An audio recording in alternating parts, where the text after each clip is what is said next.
Ken Benton, and maybe Mr. Benton, you could come forward and all of that, and then we'd hear from Henning Rasmussen also after that. So why don't you take a seat? Yeah, fine, whatever you like, but if you want to stand, you're welcome. If you want to sit, you'd like to stand. Long enough. Okay, good. Okay, so could you give us your name, please, and your interest and so on in the inquiry? Thank you, sir. My name's Ken Benton. I was a single owner operator, drove for many years operating my own cab, considered it the best job in the world and still do for that matter. I don't drive... It would be better if you were able to sit down because we could hear you in the mic. Oh, ladies, give me one now, if that's okay. Just, I'm sorry, my back's playing up, sitting down so long. Okay. Lost track where I was. And you're Melbourne-based? Yeah, Melbourne-based cab. And what did you say? I was distracted. You've been you're an operator or yes, licence yes. holder? Now I lease the taxi plate out. I'm a lessor as opposed to a driver. Unfortunately, health reasons prevent me from driving cabs. But the point I'm trying to make, I suppose, really is the fact if you look at the history of it, you look at taxis, you look around this room, perhaps at the people in this room, most of them that are, say, my age and older, they're all Australian citizens. They've all done the same thing that I've done, or I've done the same thing they've done. They come out, they've gone off their own bat, they've gone out and worked hard, bought themselves a business, and a taxi is a business, and the sole purpose of a business, any business, is to make money. And we've done that by going out and doing the hours, the hard hours. When other people might have been doing 48 hours or 40 hours in their work life, we were doing 50, we were doing 60 hours. And why? Because we had a desire. That requirement was to go out and put food on the table for our family, to pay our taxes and pay our bills and all of that. And if we couldn't pay any of those bills, we'd just do a few more hours. And we did that, we knew that, and that was acceptable, we'd done it. And in the back of our mind was the thought that eventually one day along the line, years to come, if we decide to get out of the taxi industry for one reason or another, we could lease our taxi plate out and get a reasonable income from that taxi. We're not going to be rich. None of us ever thought we'd ever be rich. We never ever worked for that intention, but we worked for a goal. And we thought, okay, we can retire, we can get a reasonable return from our endeavours, lease the taxi plate out, not have to go on to social security, not be a blight on society, and yet now what you're proposing is going to destroy that. And really, what is to be gained? I mean, I don't want to go on social security, nor do you. I'm sure you work, you do your jobs, what you do, to avoid that. And yet here we are being threatened with it. It's very hard. And when did you get the when did you get the licence? I bought my licence in 1988. And I was one of the issues that were handed out. So I was stolen from a corporate position to operate my own business. And as I said, prior to doing that, I realised then that taxis, I thought was the area I wanted to go into. And it's still the area I want to stay in. Although now, as I said, unfortunately, it's as a lessor as opposed to a driver. But that's life. I mean, we can't all do what we want to do. But some of your proposals, the deregulating of the industry, the bringing the... Could you put the mic closer to your mouth and just... Sorry. The deregulating of the industry, the bringing of the prices down to $250,000, the bringing the lease amount that we hopefully get from our return of down to $2,000 a month, that impacts directly onto my lifestyle. That is a major part of our income, is the taxi plate. And I'm not the only one in this world with that problem. There are a lot of single operators out there. I think, if I remember correctly, one of your comments you made in the paper was out of 5,200 licences, 3,400 were single operators. Well, that's 3,400 people who are going to go into social security.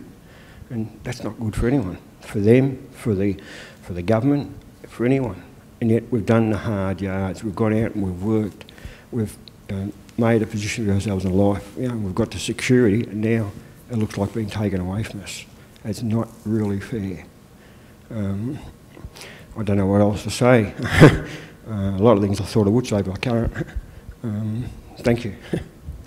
That's all. Well, I understand your point of view. Just one question I was going to ask. So you worked, how many years would you have worked as a driver before? 8 or 9, I'm not too sure now. Yeah. So many years ago, you forget. So, okay, you're driving. Why did you invest in a licence as opposed to something else at the time? I felt it was just a job that I enjoyed doing. I enjoyed meeting public, working with the public, the whole box and dice. Fortunately for me, the vast majority of people, probably 99 million out of whatever the figure is above that, were all great, nice people, as probably everyone in this room. There's only 1 or 2 odd people in all the years I drove cabs that were nasty people, and you don't get up in the morning thinking you're going to bump into them. And so I just loved the job. It just suited me fine, like I was my own boss. I did virtually what I wanted to do from the minute I left my front door to when I came home. I walked through the front door, then the boss took over. And I accepted that. I understand that. I just, because quite a few people have told us similar stories and so on. I was just really trying to understand the link between you working as a driver, where we've heard a lot from drivers today, and someone said the exploitative arrangements, if you like, that apply for drivers. And so to earn enough to start paying off a licence must have been quite a difficult thing to do. But what you could have, I suppose, kept involved in the industry, continued to drive, but actually used your earnings to invest in something else, but you put it into a licence, and I was really just trying to understand more about that link. Okay, that's true, that's very true. I did put my investments into the licence because as I excuse me. I'll call back. Sorry, I didn't know that was going to happen. It won't happen again, sorry. Yeah, I chose to put my money into a licence because, as I said, it was just an area from driving for the number of years I did do it for a depot as a normal pay driver, whatever. That it was just an area I liked doing, and I just chose to leave the corporate life that I was in at the time to take on my own business and go that way. And it just suited me perfectly. It was just a great job. But never ever did I think I'd have health problems at the end whereby I couldn't do it. And but that's a by the way. That happens in life. That can happen to anyone. So it wasn't a question that because you'd been in the industry driving, it was easier for you to get a loan or something to get a taxi licence than to get a loan for something else. Is that? No. I never actually looked at that aspect of things. I was just quite happy to go into the taxi. I mean, I had done my apprenticeship of a number of years of driving. I knew what would be expected of me. I knew that I would have to do my 50 to 60, maybe even 70 hours a week driving. At that time, I was fit enough, well enough, capable to be able to do it. I had enough exposure to it to understand that what I did I enjoyed. Paying your bills, or as I said earlier, I mean, if you are in a job where your hours are open to your own choosing, and if you get a bill that comes in that's a little bit unexpected, i.e. in the case of a taxi, a breakdown, then you make a phone call and you drive for a depot and to pick up a few dollars or whatever it might be, or if you have a registration or something coming in that you hadn't really saved sufficiently for, then you just do a few more hours in your own cab. You have the ability to do that. It's probably one of the few jobs in this world where you can do that. We talk about a democratic country. We have a democratic country, and that's a democratic job where you have choice. You have choice in the number of hours you want to do. You have choice in where you want to go. Everything is your choice. And yet what is being proposed along here will destroy a lot of that. I've heard people say about having standard wages or basic hourly rate for people. I don't think that ever working in a taxi, because if you'd have a situation with hourly rate, you'll have a guy like me who'll say, "Beauty, I'm going to get $25 an hour for doing nothing." I'll go around a corner, hide under a tree, go back to the boss 12 hours later, say, "Sorry mate, there's nothing out there. Give me the $25 per hour." And that's what will happen.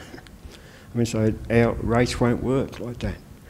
You have to be disciplined. I do agree getting more owner-operators on the road is the way to go, but how that's done is a minefield without destroying the livelihood of people like myself and others. There may be others in this room that have more than one taxi plate, but it wasn't given to them. They had to go out and work to get it. They had to do something to do it, to get it. And now what's been proposed will destroy that superannuation. And that's not right by anyone's stretch of imagination. So I can't talk anymore.